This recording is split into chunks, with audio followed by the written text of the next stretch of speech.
Vocês já estão vendo que eu estou aqui muito bem acompanhada, né? A doutora Carol Dantas está aqui comigo para explicar para a gente, já que houve essa demanda, né, sobre o uso específico de repelentes e de inseticidas, que são, sim, uma arma aí na luta contra a dengue, né? Bem-vinda, Carol. Obrigada, meninas, pelo convite. Obrigada, Fabi.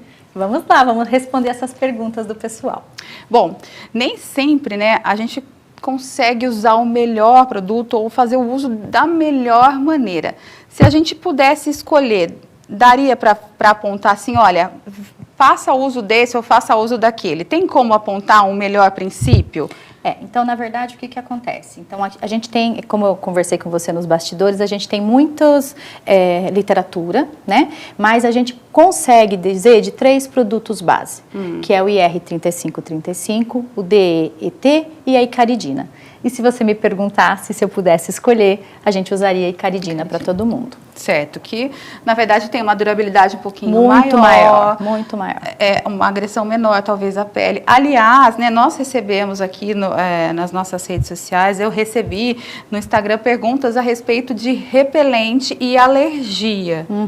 É possível que o repelente possa causar alergia? Sim, então os primeiros estudos já têm muitos anos e, na verdade, o que acontece? A gente tem um aumento da absorção desse repelente quando a gente usaria ele por baixo do protetor. Então, o que misturou aí o alhos com o bugalhos? Que a gente tem uma rotina onde a gente acaba usando do protetor diariamente. Então, em um dos estudos, no sentido não estudo brasileiro, né, dentro tudo isso com base muito o que eu estou falando hoje relacionado à Sociedade Brasileira de Pediatria, então que a gente tem mais receio são as grávidas e as crianças, né?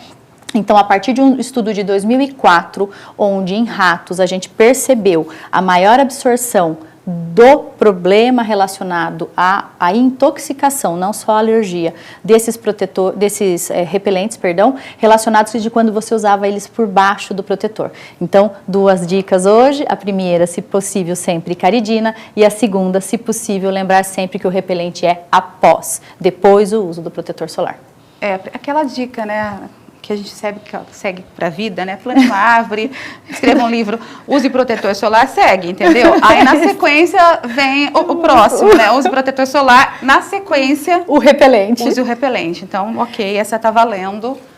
Aí evita qualquer tipo de alergia. Aumento, né, da chance de alergia. Então, mas pode ser, então. Sim, alergia sempre todos nós podemos ter a tudo, né? Então, a gente estando respirando, estando morando no mundo, a gente pode ter alergia. Mas na estrutura de piorar essas intoxicações, estaria relacionado, sim, a usar ele primeiro e do protetor depois. Então, inverter a ordem é muito importante. Ok. Bom, existe um período de durabilidade né, do repelente ali na nossa pele. De quanto em quanto tempo eu tenho que reaplicar, né? Não adianta eu sair de casa, apliquei repelente, beleza, estou protegida. Não. De quanto em quanto tempo? E aí disso que a gente coloca a tua escolha em relação ao produto. Então, o produto mais antigo que se usa mais difundamente e mais barato é o DEET. E ao compensação, a gente também vai ter variações em relação à concentração. Então, o que acontece? Quando você tem produtos desses que a gente reaplica mais vezes, muito provavelmente é DEET ou IR3535. Lá vamos nós para o consenso novamente de pediatria. Então, o que acontece? Dentro do consenso, as orientações são siga a bula do produto. Ponto. Além disso, a Sociedade Canadense de Pediatria, ela é um pouco mais restrita em relação ao uso em crianças. E que qualquer coisa, se você puder, coloque as grávidas no meio do rolo. Porque, querendo ou não, se o bebê não pode, a grávida, teoricamente, poderia respeitar as mesmas regras. O que eu quero que fique claro é que, tecnicamente, no nosso país, quem regulamenta é a Anvisa. Então, na Anvisa, estando escrito no rótulo, está aprovado e você pode fazer. Porém, podemos melhorar isso, principalmente em relação a grávidas e crianças? Sim. Aí vem o grande problema em relação ao horário. Se você tem um bebê pequeno, teoricamente menor que 2 meses, em alguns artigos de 3 a 6 meses, a gente não deveria usar. O liberado para esses bebês, teoricamente, para alguém que tem uma segurança maior, seria para aplicar uma vez por dia só. Então, vamos lá. Se eu tenho um produto que ele é tecnicamente, de duração de 2 a 4 horas, e eu só vou aplicar uma vez no meu bebê, eu preciso escolher muito bem. Faça uma escolha inteligente. Inteligente, o horário, aonde eu vou visitar, se eu vou sair de casa ou não, se eu já tenho telas no ambiente, se esse ambiente já tem uma proteção externa relacionado, que nem vocês colocaram na reportagem, foi feita um fumacê de noite, né? Então, assim, a gente vai escolher melhor. Então, quanto menor a criança, teoricamente, menos vezes eu vou aplicar. Então, um produto que dure até 10, 12 horas seria o perfeito, porque eu aplicaria naquele bebê uma vez só.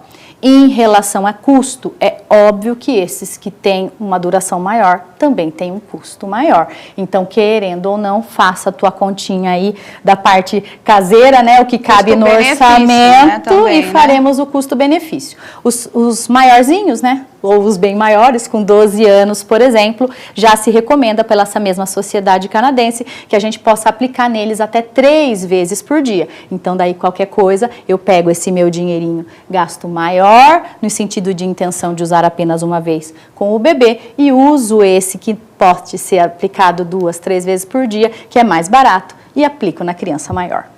Tá aí, gente, é uma questão de conhecimento e também de respeitar, como a doutora Carol disse, respeitar o rótulo. Então, se no rótulo está dizendo, né, isso, reaplicar ali, duração 6 horas, leia de 6 em 6 horas, é o que dura. Isso, não dá porque pra estender. querendo ou não, lembrar que nem tudo na vida é só repelente. Então, a gente tem, querendo ou não, como colocar a roupa e depois usar um spray aí mais barato por cima dessa roupa. A gente tem, sim, relatos de picadas por cima da roupa ou por dentro da roupa, né? Por causa de, como eu tô, de calça de gente, boca larga, né? Cujo, na verdade, a dita cuja dizem que, né, é complicado, é complicado.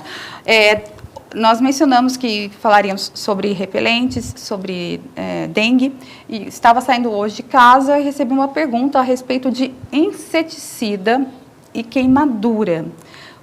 O inseticida, acidentalmente, pode provocar alguma queimadura se de repente ali cair na pele ou tiver exposição ao sol? Na verdade, igual a gente está conversando, são produtos que não são destinados a humanos, né? Então, o inseticida, normalmente, pelo que você relata, deve ser aqueles de ambiente, né? De matar o inseto. É aquele aerosol, acredito. Uma barata, né? Alguma coisa assim. Isso. Então, tecnicamente, a gente usa, né, eles no ambiente para poder fazer a diminuição, talvez, dos mosquitos. E, acidentalmente, sim, ele pode cair sobre a pele. A minha orientação é que se retire, né? Se você sentiu as gotículas, você lave a região. Então, tecnicamente, tudo pode. Então, você pode ter, sim, mas não seria uma coisa frequente, ok? Então, quando eles fazem os testes, eles já fazem algumas... Para ser seguro. Para serem seguros. Então, tudo pode, mas não seria provável. Tá? Mas enfim. Mais lave, né? Teve em contato, sentiu as gotículas, é melhor lavar. Até porque, né, eles são indicados para os ambientes. Isso, para os ambientes. Eles não são indicados para uso humano. Nem para uso animal, tá, gente? Não adianta jogar... spray em cima do cachorrinho, do gatinho. Exatamente. Não é para isso, é para o ambiente uso mesmo, de ambiente. Né? E existem outras, né? Aquelas coleiras que são daí. Nós estamos saindo um pouco do mosquito e estamos entrando no momento carrapato. E aí você tem aquelas coleiras ou até que vamos assim, outras formas de fazer a prevenção, né, nos animais, que daí também não é o ambiente. Aí, ambiente, esses sprays inseticidas, os nossos animais pode ser aí tanto via oral quanto a coleirinha, e os humanos aí entraria sim no momento repelente, mas daí para insetos, aí a discussão carrapatos, eu venho aqui um outro dia com o maior prazer falar discutir sobre carrapato. Gente, daí a gente espera, né? Não, eu acredito que a época carrapato é seca, né? Então aí agora nós estamos nesse momento chuva. Ainda tem chuva, a gente espera um pouquinho. Espera um pouco para falar de carrapato. E volta para falar de carrapato. Bom, para a gente finalizar aqui, o uso de repelente, o uso de inseticida é efetivo? Sim, sem dúvida nenhuma, extremamente importante e necessário. O momento dengue, eu acredito que mais uns 15 dias nós vamos viver ainda esse momento de casos de maneira mais alta. Eu falo para os meus alunos que se ele não vestiu o casaquinho, né, porque tecnicamente começa agora, todo mundo já viu a sua previsão do tempo, começou a esfriar, então eu acho que em 15 dias a gente começa a estar mais aliviado em relação a esse momento dengue. E aí a gente começa a ter um decréscimo ali, né? E isso. a situação começa a se normalizar. Tá? Então isso é muito importante, as crianças vão para a escola, fazem atividade física. O momento aplicação infantil, eu gosto muito de deixar claro que não pode ter resíduo nas mãos. Então se você tem, né, crianças pequenas, o ideal é que você aplique na criança ou tenha muita atenção ao momento da lavagem para não ter contato com os olhos, com as mucosas, e também não é recomendado passar em cima das feridas. Aí, tá? gente. Então também não é interessante de se aplicar por cima de pele machucada. De resto, é seguir as normas do produto rótulo. E lembrar que primeiro protetor solar, isso. Depois é uma das dúvidas que eu mais recebo para poder tentar ajudar o pessoal é a sequência, né? Então você faz os seus momentos de hidratação, você usa seus cremes, passa o protetor solar. Eu falo para todo mundo, tem sempre o que fazer, ou dar comida para o cachorro, ou ver a lição de casa da criança, vai tomar café, dá uns 10, 15 minutos e depois, por último, o repelente. Perfeito. Carol, muito obrigada aqui pela participação, amiga, por esclarecer as dúvidas aqui do pessoal de casa. Já fica o convite, então, para participar mais vezes. Com certeza, virei com o maior prazer.